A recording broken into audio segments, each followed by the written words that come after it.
น้ำมันไหลจะน้ำเลยวันนี้นะสุดอุ้ยยังไม่ตายเลยคุณนะไอตัวแรกเลย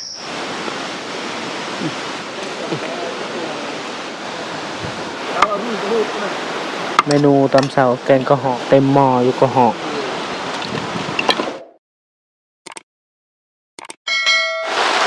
สบายดีพ่อแม่พี่น้อง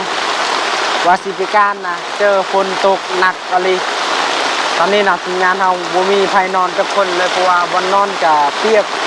ทั้งคนทั้งลมนี่สังเกตเบิ่งนะคนไปแต่ละคนก็เปียกแล้วคนบ่หยุดบ่เศร้าเลยคนเลยนะเบิ่งนะน้ำมันไหลหมวกกระเปียกบัดนี้คุณเบิ่งนี่นะมีแต่น้ำเลยบนนี้นะคุณ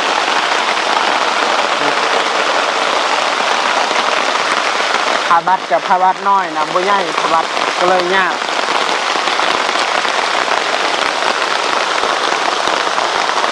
แต่ละคนพากันรับแบบนี้แหละลำบากอันนี้พวกนี้นะโอ้นี่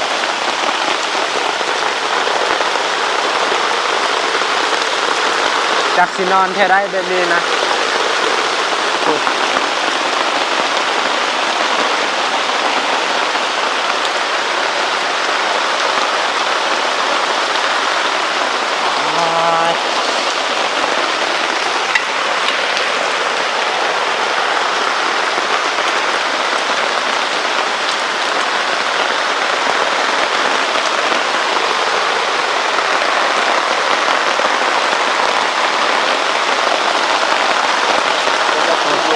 ในทานแต่ละคนหนาวบัดนี้เมื่อคืนนี้นะฝนตกหนักอะไรแต่ละคนก็พากันนอนวิ่งเขาก็ทีไปรับเสาเลยนะในทานใหญ่2 คนเพิ่นไปแต่เมื่อคืนนี้แล้วเพิ่นออกไปประมาณ2 โมงประมาณนี้แหละเพิ่นไปนำหอยหมูป่าเพราะว่าวันนี้นะเพิ่นพอหอยหมูป่าใหม่ๆถ้าก็ทำก่อนเพิ่นก็เลยกลับไว้แต่ละก็มีแต่ติดตามกันว่าเขาสิมาทำยังนะ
มันกระบกล้นหลายอะไรถึงนี้พุ่น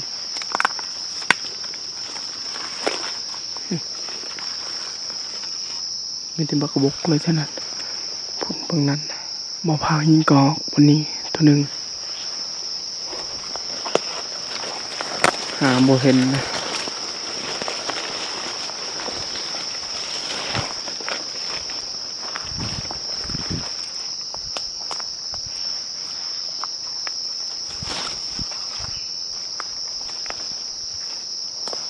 ระวังนี้ตามมาพังเบิ้งนี่แมนบนนี้แหละ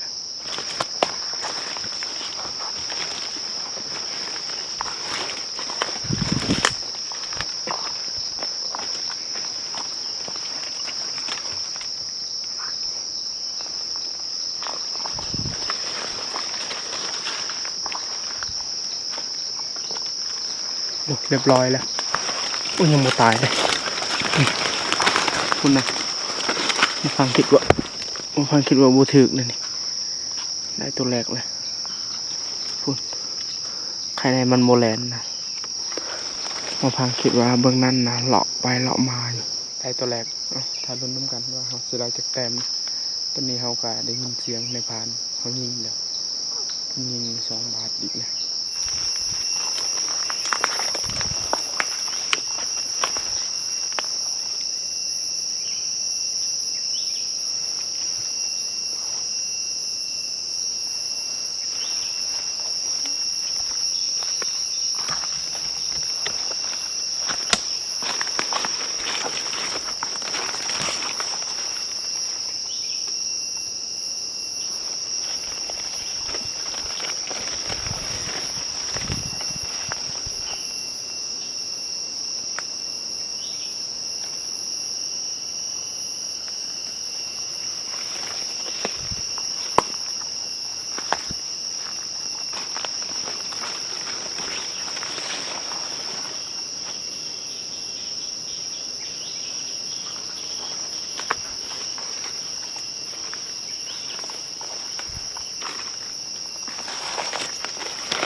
ได้อีกแล้ว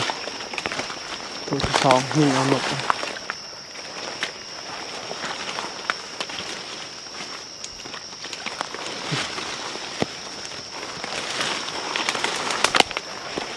บนไปกับบกอะไร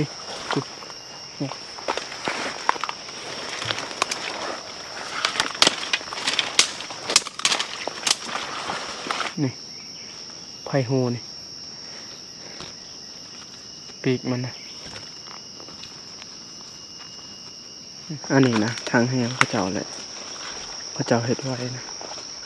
ว่าให้สัตว์ป่าขามบนนั้นถ้าพระเจ้าทิมแล้วแหงเลยยานเขาใส่บุถือเขาจะกูเห็ดบ้านใหม่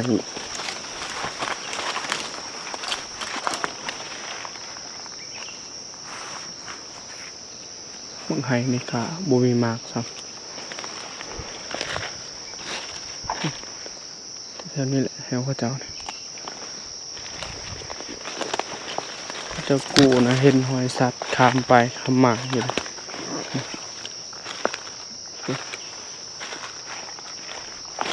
นี่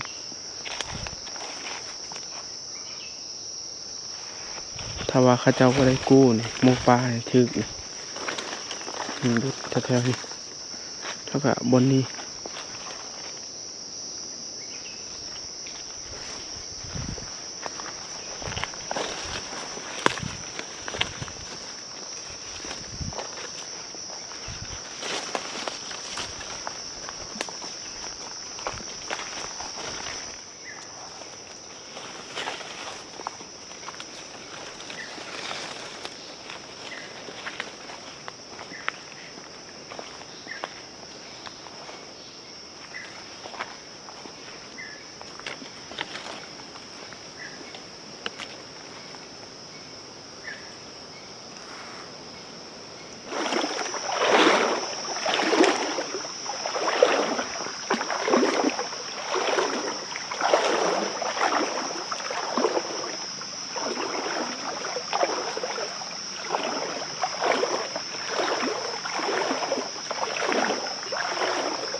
กับมาหอดที่พักนะเรากำลังดึงเขาสาม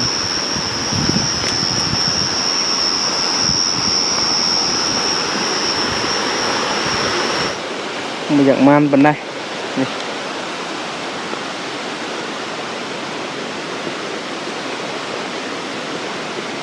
นี่นกตัวหนึ่ง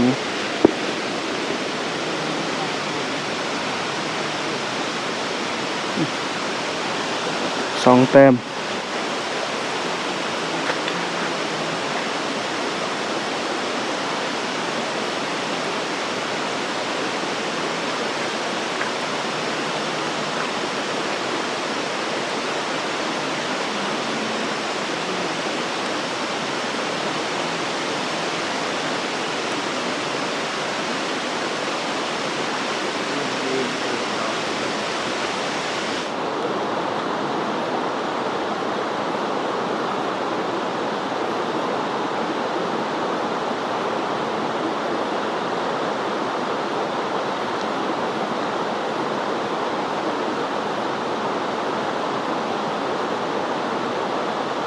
ในผ่านลงมาหอดแหละเพิ่นว่าเพิ่นพ่อหมูปลานะหมูปลานอนในห่างลูกมันนะประมาณ10 ปลายโลแหละ3 โตแม่ตัวเดียวนะรวมทั้งหมดเป็น4 โตนะยิงบ่ทันซ้ำมันได้ยินกลิ่นในผ่านเลยมันเลยแล่นไว้นะเฮาก็สิคั่วกระหอกทาให้อายเพิ่นมาก่อนในผ่านก็ยังบ่ทันมาไอ้เฮียงก็ยังบ่ทันมายัง2 คนนะ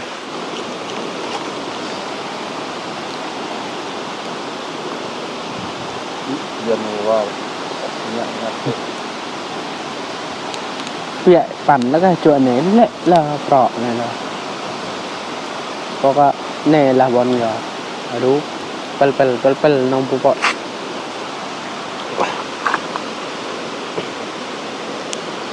พวกได้เนี่ยตัวตึกกระตูมเลยค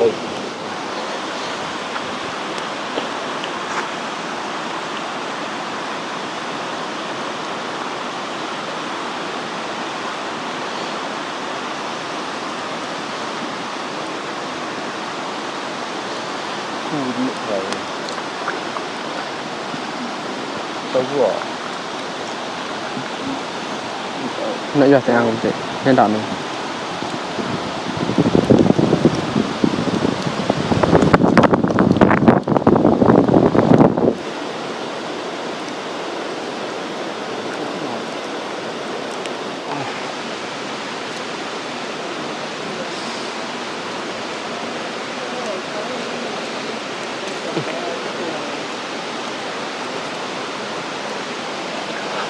ไอเฮียงมาเพิ่นใดก็หอกอีกตัวนึงนะคุณตอนนี้ท่าแต่ในพานคนนึงแหละยังว่าทันมาคืนนี้นะเพิ่นก็ลงตำลังอยู่เด้ในพานนะครับตัวตายโปะเนี่ยลงปอตัวออกมาเนี่ยโอ้เนี่ยเล็กเกินเนี่ยแล้วตาที่อยู่เลยไปบนปันจนเจอแล้วมีลูกนะต้องขยันกันนะเดินมองๆนี่เจ้าตัวเมียนเอาตังค์เขาเราคนน่าเดินเราตรงนี้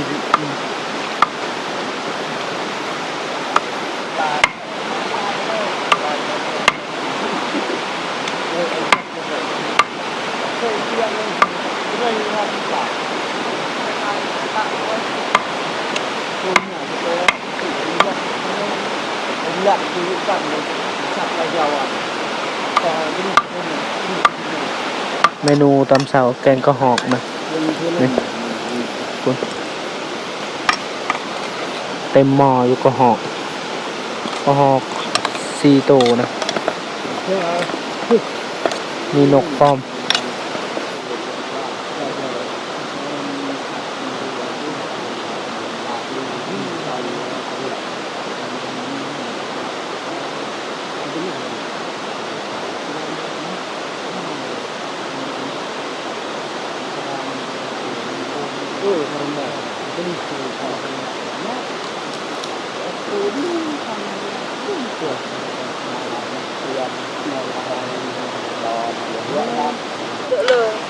Này đó.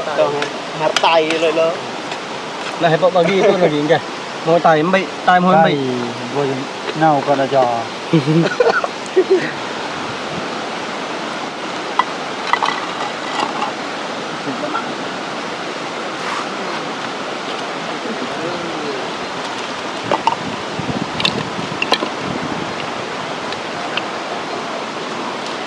Nói lên này. มาครบทุกคนเนี่ยได้มานยังในพัน Hai bạn đã không? บ่มานเห็นมา Nhìn có hóp. แกงกระหอกมาพ่อแม่พี่น้องกินข้าวนำกัน Nhìn không nữa. Nhìn con. Nhìn nhầm này xem nhầm nằm. บ่กินเดี๋ยวบ่แซ่บ Đẹp. Ê bà tham môn hả bờn hả? Chọc làm ê là cái này. Lộp là cái. Chọc cái này phẳng. Nó mồm hoa tụi con, nó mồm hoa. Cái mồm không chịu. Nó mồm nhỏ. Đến đây. Cái mồm con người. Một kia đấy.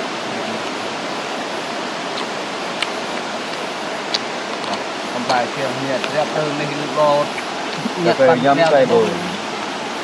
กินข้าวกะอิ่มเรียบร้อยแล้วกะเบิ่งคนกันอาสิไปหากินนะคนยังตกอยู่คนน่ะแต่เมื่อคืนนี้นะฝนตก แต่ตอนเช้านะเช้าแล้วก็ตกอีกนะว่าสิไปนำหอยหมูปลาไปผ่านเพิ่นฝนตกมาก่อนสิอยู่ก่อนหากินกับบ่อยากมานปานใดตรงนี้นะเอ้าพ่อแม่พี่น้องสไลด์ที่นี่ก็สิขอจบตรงนี้ก่อนลืมกับต้องขอบใจพ่อแม่พี่น้องทุกคนที่ติดตามและให้กำลังใจวิดีโอหน้าพบกันใหม่